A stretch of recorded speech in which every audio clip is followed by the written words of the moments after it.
last 10 years or so, I've been involved with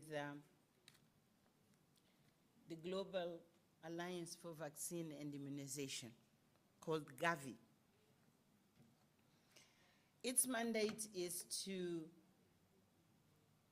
take vaccines to about 75 countries of the less developed countries. So far, we succeeded to do this to 73.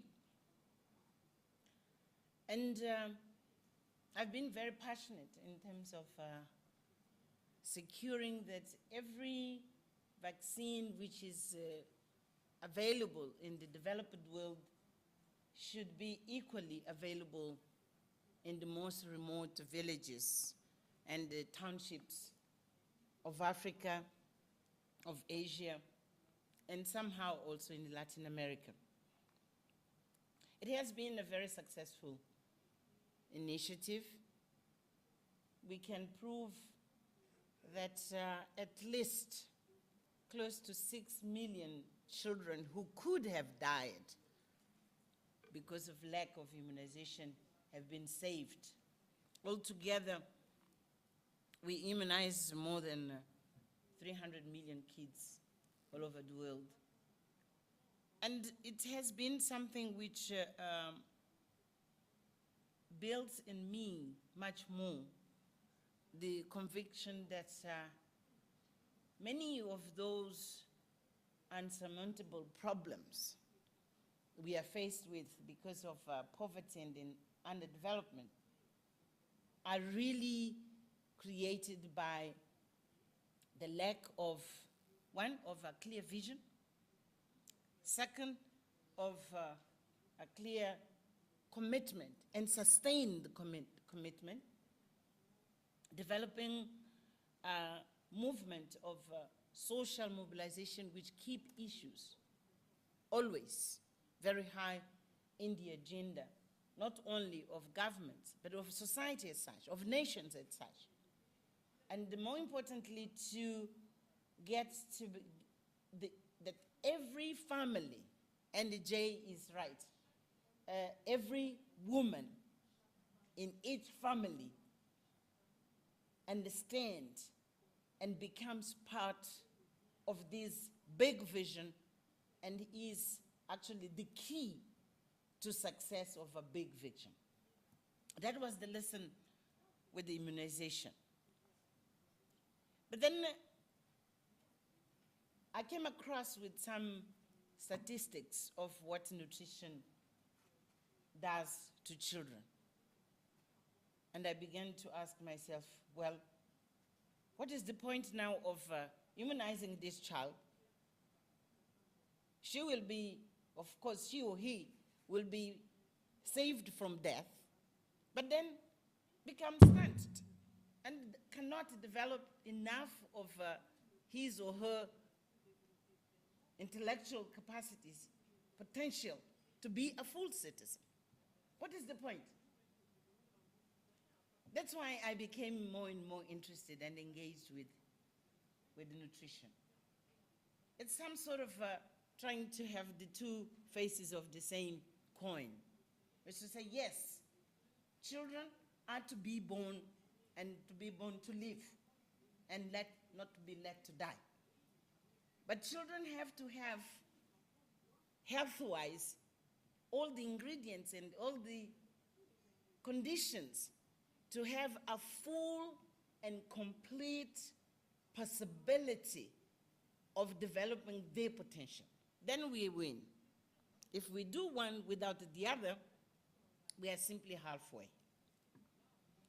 That's why I decided to join you, the champions of nutrition, and to say, with a very modest and very humble way, you can count with another voice to support what you have been doing so far. As I'm saying, I'm a newcomer.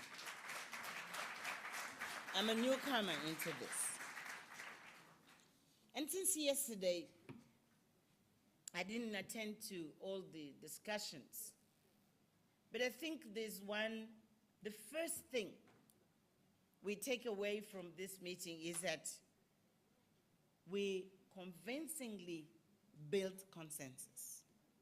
A consensus that nutrition has to be placed at a very high level of priorities of any, and I'll say any nation, I'm not saying of any government, and the example of Malawi is clear.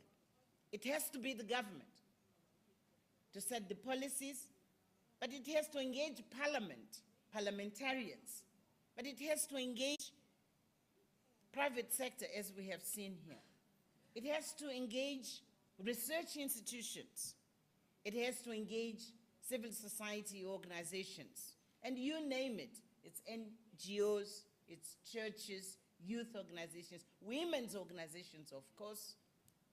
And more importantly, to be successful, it has to engage families. If it doesn't go as down as the millions of families of Africans, we will not win the battle against malnutrition. And I think that consensus is very clear to us.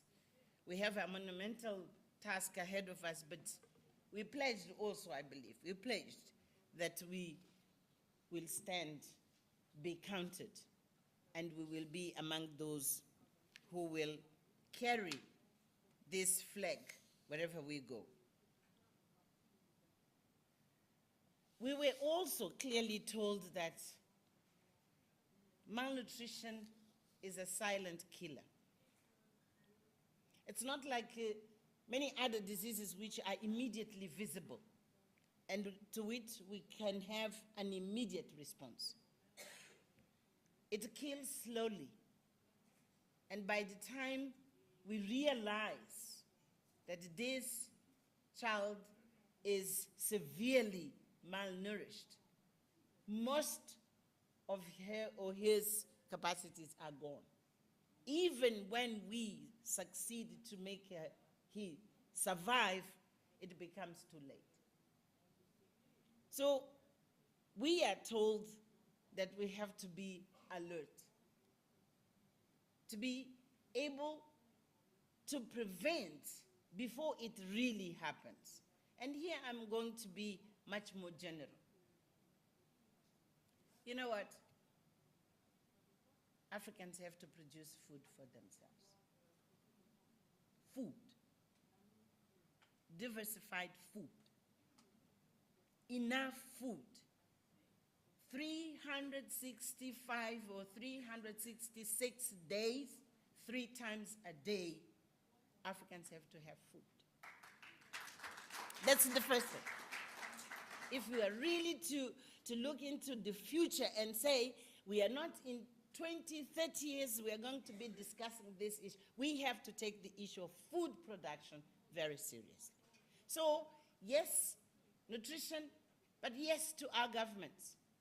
And to say food on the table of every family 3 times a day. What is it going to take? Then it's a question of exactly planning. This continent has no reason to import food. I think it's yesterday or the day before yesterday, I read an article by Kofi Annan where he was saying we are importing, forgive me if the number is not correct, but I think he was talking about $20 billion a year of importing food. Did you see it? No? It is there. But Africa imports food. And I think the first important thing in terms of strategic thinking and action, Africa has to say to itself how to stop importing food and producing food in this soil, which is rich in terms of fertility. In some parts of the continent, we have